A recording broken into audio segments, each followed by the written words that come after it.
Hola, ¿qué tal? Muy buenas noches. Les mando un fuerte abrazo. Mi nombre es Mario Mendoza y el día de hoy comenzamos un nuevo taller, el taller acerca de la iglesia primitiva, que es el cristianismo del siglo I revelado en el Nuevo Testamento.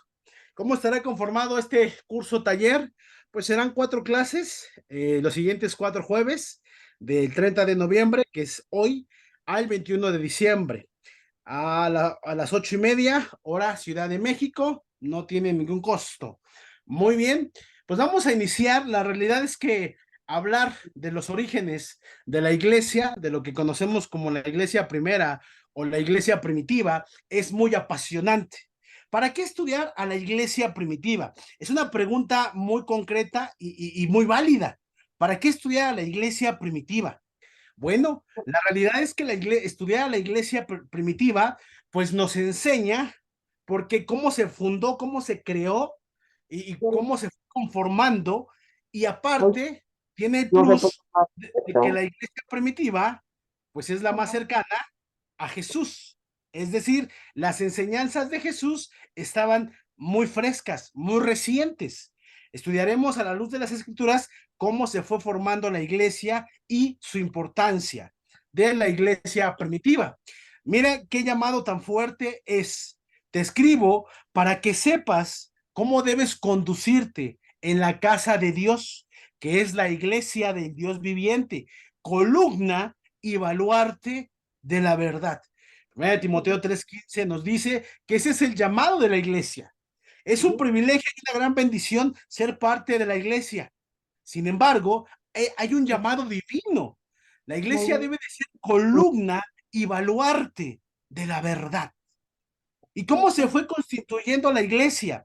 Y el día de hoy nos vamos a enfocar en la iglesia primitiva y cómo ellos veían a la palabra, al evangelio, a las escrituras.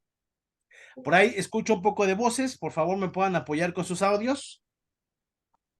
Muchas gracias. Por ahí escucho vocecitas, por favor me puedan apoyar con sus audios. Mm, voy a... ujú. Saloe. Mejor ciérralos, Mario. Ujú. Creo que ya está. Muy bien. Bueno, no pasa nada. La iglesia primitiva, ¿cómo veía a las escrituras la iglesia? Y esto es muy interesante de enfocar. Estamos hablando de la iglesia primera, de la iglesia primitiva, la más cercana al Señor Jesús y su enseñanza. Desde la fundación de la iglesia, los cristianos fueron guiados por Cristo y su palabra. Ellos observaban la medida o el estándar a Cristo revelado en su palabra. Cuando las iglesias se extraviaban, eran instruidas a regresar al patrón que el Señor había aprobado. Y hay características de la iglesia primitiva. Vamos a verlas, estas características de la iglesia primitiva. Muy bien. Por favor, hermanos, con sus audios me puedan apoyar. Por favor, no me gusta silenciarlos. Solicitar.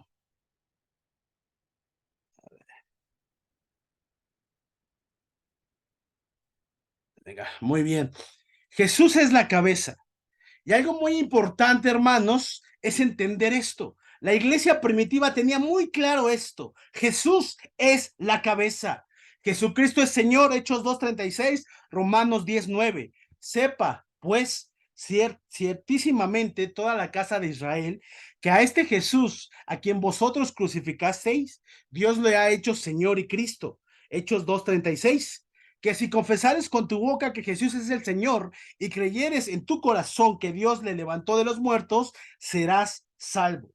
Aquí el término Señor indica una propiedad, una autoridad, una pertenencia. ¿Cómo veía la iglesia primitiva? Jesús es la cabeza.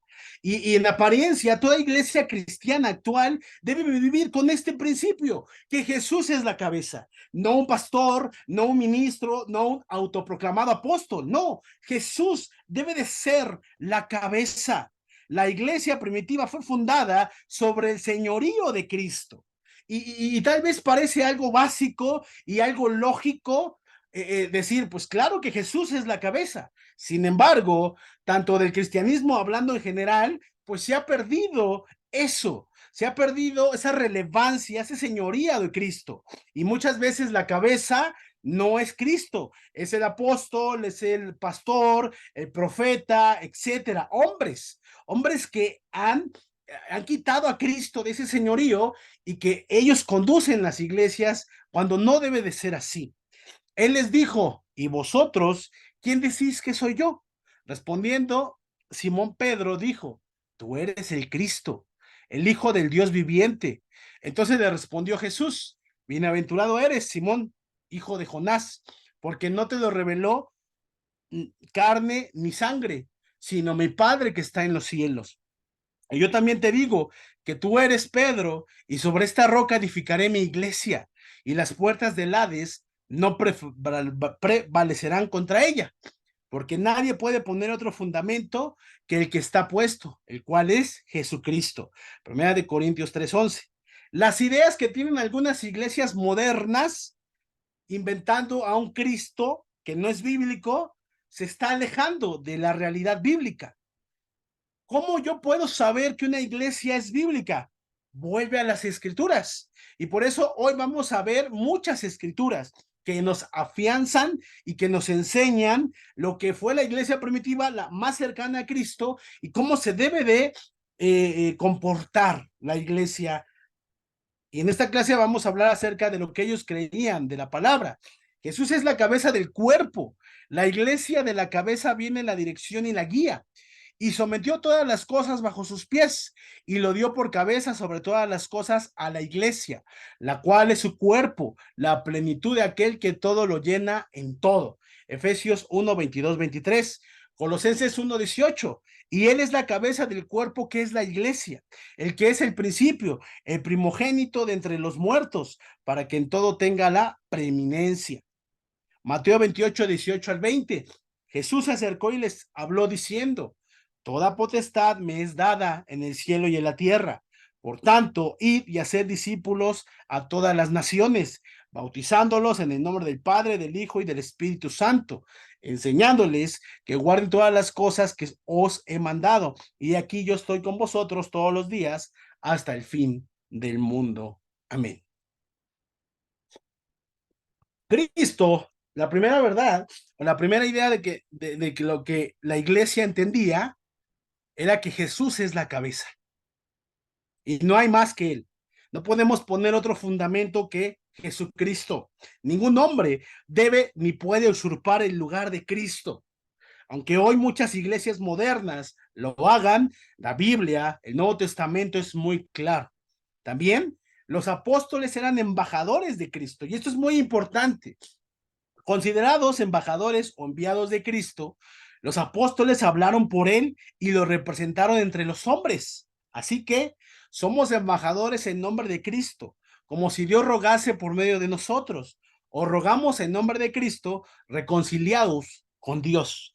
Segunda de Corintios 5:20. Y aquí es muy importante porque están surgiendo movimientos incluso dentro de las iglesias cristianas en esta idea de querer deconstruir la Biblia o a Dios. Pues hay una idea que se está propagando dentro de algunos movimientos cristianos. ¿Y cuál es esta idea?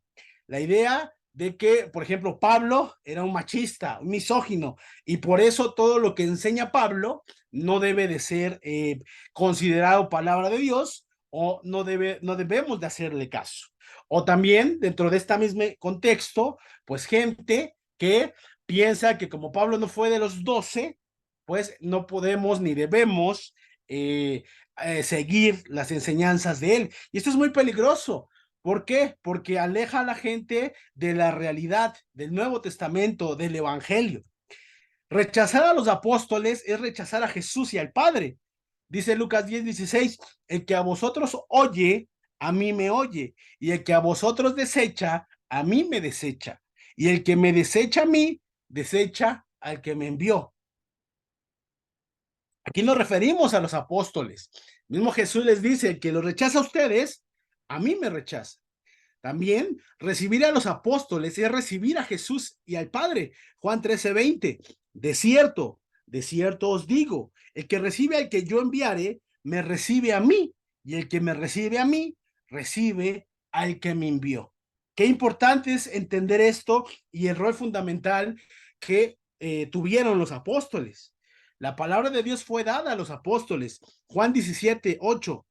Porque las palabras que me diste les he dado y ellos las recibieron y han conocido verdaderamente que salí de ti y han creído que tú me enviaste. Aquí es la oración de Jesús y a quién se refiere, a los apóstoles. Y en el 17:14 dice, yo les he dado tu palabra y el mundo los aborreció porque no son del mundo, como tampoco yo soy del mundo. Aquí es importante primero entender que Jesús es la cabeza.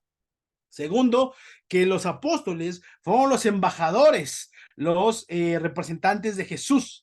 Recibirlos a ellos era recibir a Cristo, o rechazarlos a ellos era rechazar a Cristo. Muy importante, los apóstoles fueron guiados por el Espíritu Santo.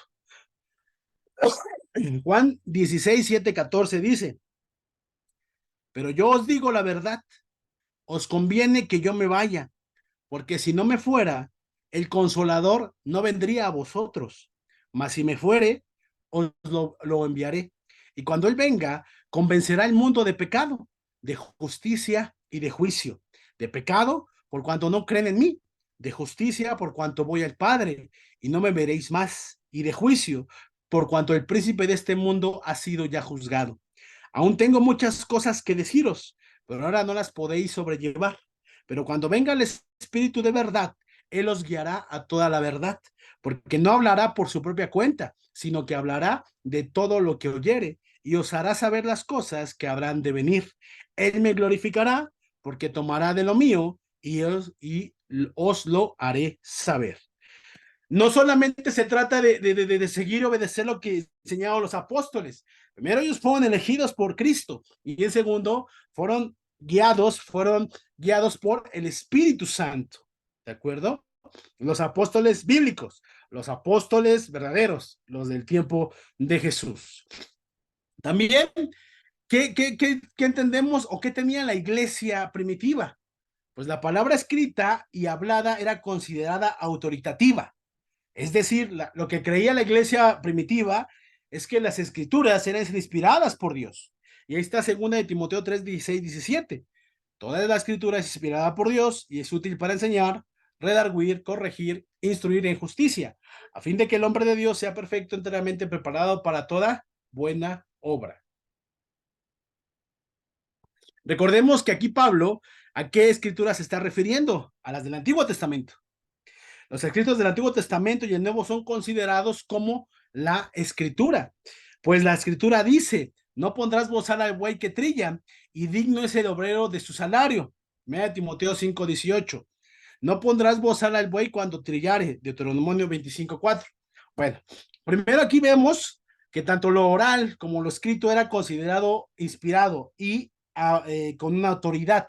El Antiguo Testamento y las cartas o los escritos que se estaban escribiendo en el tiempo de la iglesia primitiva. Y podemos ver que es cierto, algo muy increíble e interesante es que todo lo que aprendemos de la Biblia se compagina. Cosas del Nuevo y el Antiguo Testamento se compaginan. Y aquí podemos ver un claro ejemplo. Por ejemplo, Pablo utiliza un proverbio que viene de Deuteronomio, que pues la escritura dice, no pondrás bozal al buey que trilla y digno es el obrero de su salario. Eso lo escribe Pablo en 1 Timoteo 5:18, que es algo que ya está escrito y que venía en el Antiguo Testamento en Deuteronomio 25:4. No pondrás bozal al buey cuando trillare. Y así podemos encontrar muchas cosas que dijeron los profetas que nuevamente los apóstoles dicen. Podemos ver cosas del Antiguo Testamento que se reafirman en el Nuevo Testamento. La iglesia primitiva, otro punto, es que entendía y sabía distinguir lo que era el viejo pacto y el nuevo pacto. El pacto mosaico ha sido reemplazado por el nuevo pacto, Efesios 2:14-15, porque Él es nuestra paz, que de ambos pueblos hizo uno, derribando la pared intermedia de separación. aboliendo en su carne las enemistades, la ley de los mandamientos expresados en ordenanzas, para crear en sí mismo de los dos un solo y nuevo hombre, haciendo la paz. Esta es más completa, pero ahora, tanto mejor ministerio es el suyo, cuando es mediador de un mejor pacto, establecido sobre mejores promesas. Porque si aquel primero hubiera sido sin defecto, ciertamente no se hubiera procurado lugar para el segundo, porque reprendiéndolos dice, he aquí, vienen días, dice el Señor, en que estableceré con la casa de Israel y la casa de Judá un nuevo pacto, no como el pacto que hice con sus padres, el día que los tomé de la mano para sacarlos de la tierra de Egipto, porque ellos no permanecieron en mi pacto, y yo me desentendí de ellos, dice el Señor. Por lo cual, este es el pacto que haré en la casa de Israel. Después de aquellos días, dice el Señor, pondré mis leyes en la mente de ellos, y sobre su corazón les escribiré, y seré a ellos por Dios, y ellos me serán a mí por pueblo. Y ninguno enseñará a su prójimo, ni ninguno a su hermano, diciendo, conoce al Señor, porque todos me conocerán, desde el menor hasta el mayor de ellos, porque será propicio a sus injusticias, y nunca más me acordaré de sus pecados y de sus iniquidades. Al decir nuevo pacto, ha dado por viejo al primero, y lo que se da por viejo y se envejece está próximo a desaparecer. Hebreos 8:16, del 6 al 13.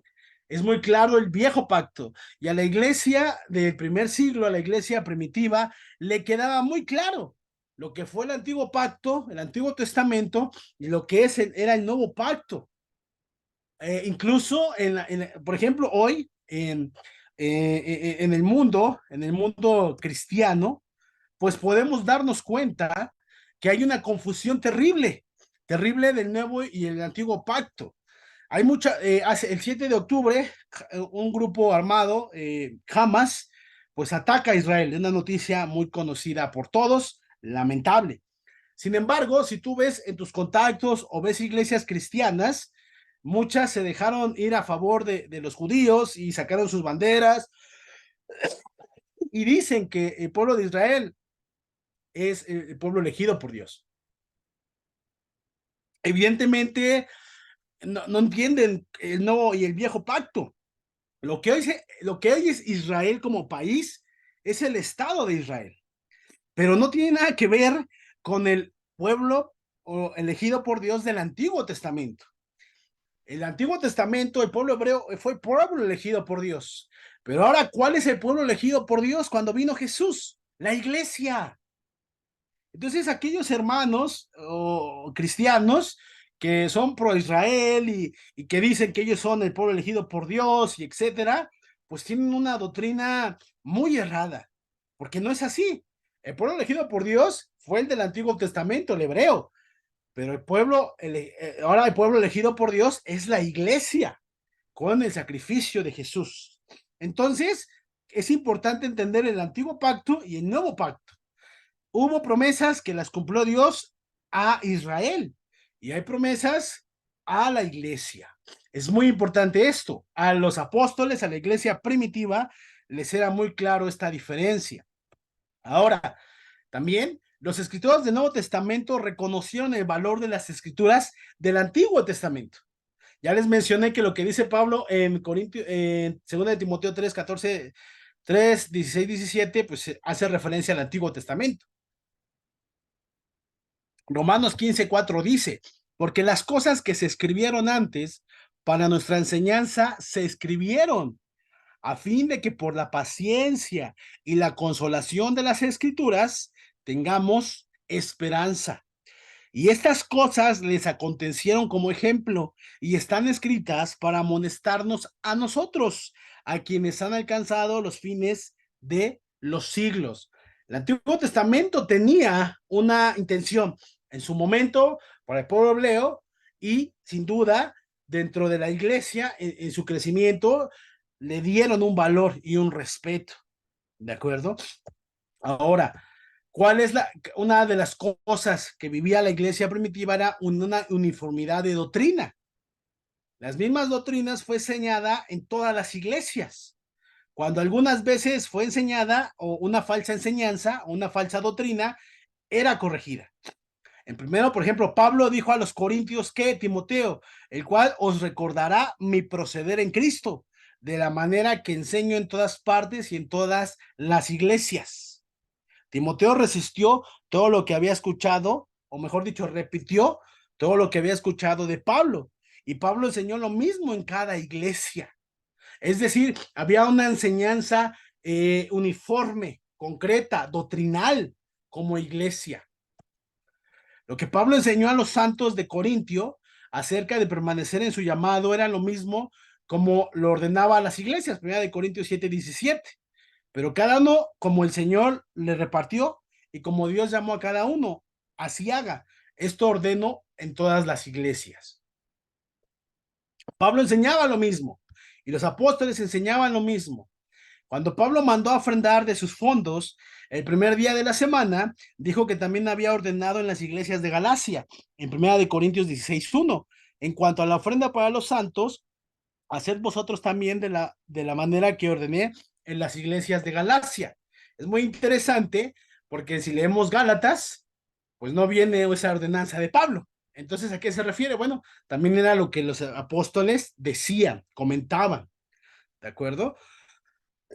La uniformidad de doctrina debería resultar en uniformidad práctica, es decir, todos una doctrina y todas las mismas prácticas. Debería esperarse que cada iglesia esté trabajando y adorando de la misma forma. Ahora, otra enseñanza que nos enseña la iglesia primitiva con respecto a la palabra es cómo solucionaban los conflictos. Y me encanta esta foto que puse detrás, creo que es Pedro y Pablo peleándose, no lo sé. Pero ¿cómo solucionaban los conflictos la iglesia primitiva? Los problemas y conflictos fueron solucionados con la enseñanza de Cristo. La iglesia de Corinto tenía muchos problemas que fueron corregidos por una apelación a la enseñanza de Cristo. Hoy, ¿cómo debiéramos nosotros solucionar los conflictos? ¿Cómo enseña Cristo? ¿Cómo enseña la Biblia? Pero muchas veces no lo hacemos. Entonces tenemos que volver a lo que la iglesia primitiva enseñó, que viene en el Nuevo Testamento. Las preguntas sobre el matrimonio fueron contestadas por medio de citar lo que el Señor había enseñado en los evangelios. Y es muy importante estudiar, porque muchas cosas que se mencionan en el Antiguo Testamento, en el Nuevo Testamento se le da un justo valor o se vuelven a mencionar. Y también podemos darnos cuenta que Pablo, para aquellos que quieren deconstruirlo o no considerarlo apóstol, hace alusión y enseña y hace referencia a lo que enseñó Jesús. Y vamos a poner algunos ejemplos. Pero a los que están unidos en matrimonio, mando, no yo, sino el Señor, que la mujer no se separe del marido. Eso escribió Pablo en 1 Corintios 7:10 y le da lo que dijo Jesús en Mateo 19:6. Así que no son más dos, sino una sola carne. Por tanto, lo que Dios juntó, no lo separa el hombre. Esto es muy importante que entendamos. No se trata de que Pablo por ahí de la noche a la mañana sintió una alucinación o un llamado y empezó a escribir y ser paulista y enseñarle a la iglesia. No, Jesús se le apareció y le enseña. Y cuando lo estudiamos profundamente, nos damos cuenta que las enseñanzas de Pablo estaban sustentadas por cosas que había dicho Jesús. Y así nos podemos dar cuenta en las cartas, en los evangelios, que muchas cosas que se enseñan en el Nuevo Testamento también vienen en el Antiguo Testamento, como la frase de trillar, ¿no? No le pongas bozal al que trilla. Es decir, así podemos darnos cuenta. También hubo algún problema con respecto al sostenimiento de aquellos que predican el evangelio. Pablo dijo, así también ordenó el Señor a los que anuncian el evangelio que vivan del evangelio. No soy apóstol, no soy libre, no he visto a Jesús el Señor nuestro, no sois vosotros mi obra en el Señor. Pablo escribió en 1 Corintios 9:1. Cristo dijo, y posad en aquella misma casa, comiendo y bebiendo lo que os den, porque el obrero es digno de su salario. No os paséis de casa en casa. Es decir, nuevamente, Pablo enseñando algo que había dicho Jesús. El abuso de la cena del Señor fue corregido por medio de apelar a lo que el Señor hizo. en la noche de su traición. Primera de Corintios 11, 22, 25. Pues qué, ¿no tenéis casas en que comáis y bebáis? ¿O menospreciáis la iglesia de Dios y avergonzáis a los que no tienen nada? ¿Qué os diré? Os alabaré. En esto no os alabo, porque yo recibí del Señor lo que también os he enseñado, que el Señor Jesús, la noche que fue entregado, tomó pan, y habiendo dado gracias, lo partió y dijo: tomad, comed, esto es mi cuerpo que por vosotros es partido. Haced esto en memoria de mí. Asimismo, tomó también la copa después de haber cenado, diciendo: esta copa es el nuevo pacto en mi sangre. Haced esto las veces que la beberéis en memoria de mí. ¿Y qué podemos ver? Esto viene en Mateo, Lucas, en los evangelios, cuando Jesús instaura la cena del Señor. Y Pablo está diciendo lo mismo. Entonces aquí podemos darnos cuenta para aquellas creencias actuales que realmente si estudiamos a Pablo, específicamente porque lo menciono, si estudiamos lo que él escribe, nos va a llevar a lo que Jesús enseñó. No fueron ideas de Pablo, sino que el Espíritu Santo se lo transmitió. Y fue lo mismo que nuestro Señor había enseñado. Ahora bien, amados, esta es la segunda carta que os escribo, y en ambas despierto con exhortación vuestro limpio entendimiento, para que tengáis memoria de las palabras que antes han sido dichas por los santos profetas y, y del mandamiento del Señor y Salvador dado por vuestros apóstoles.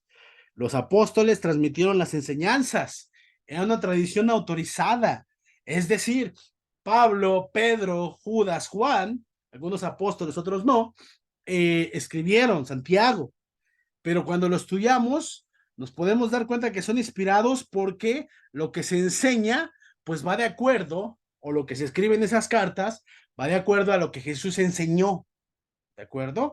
Por eso es muy importante, la iglesia primitiva siempre tuvo muy claro que la enseñanza de Jesús, la enseñanza de nuestro Señor era lo más importante. Conclusiones, ¿a qué conclusiones podemos llegar a esta primera clase?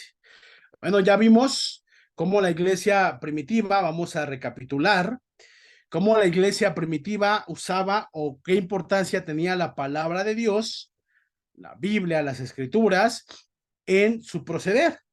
Primero está el llamado de ser columna y baluarte. Posteriormente, la iglesia primitiva y la palabra, que creían que Jesús es la cabeza, ¿no? También que los apóstoles fueron embajadores de Cristo, enviados por Cristo. Tercero, que la palabra escrita y hablada era considerada o tenía autoridad. La cuarta, la iglesia primitiva sabía y supo distinguir entre el viejo y el nuevo pacto. La 5, las escrituras del Nuevo Testamento reconocieron el valor de las del Antiguo Testamento. La 6, había una uniformidad de doctrina, de enseñanza.